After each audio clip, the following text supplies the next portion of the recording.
Rusija i Ukrajina rat, najnovije vesti. Energija je izvožena u Moldaviju, Rumuniju, Poljsku i Slovačku, a vlada je isporuku iz svojih nuklearnih centrala nudila i Nemačkoj, saopštio je nedavno ukrajinski premijer Denis Šmihal za nemačku agenciju DPA.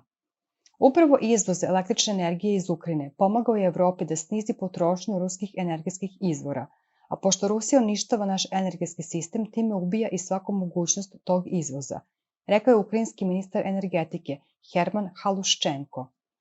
Današnji raketni napadi koji su dogodili termoelektrane i trafostanice prisilili su Ukrajinu da obustavi izvoz električne energije, kako bi stabilizovala vlastiti energetski sistem, saopštilo je ministarstvo na zvaničnom sajtu tom prilikom.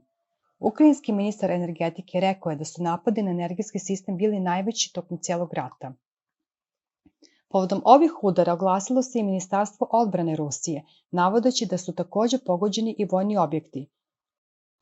Podsjetimo, Ukrajinsko ministarstvo energetike u junu je objavilo da se nada da će do kraja godine zaraditi 1,5 milijardi evra od izvoza električne energije u Evropsku uniju, svoje glavno izvozno tržište za energiju od početka rata.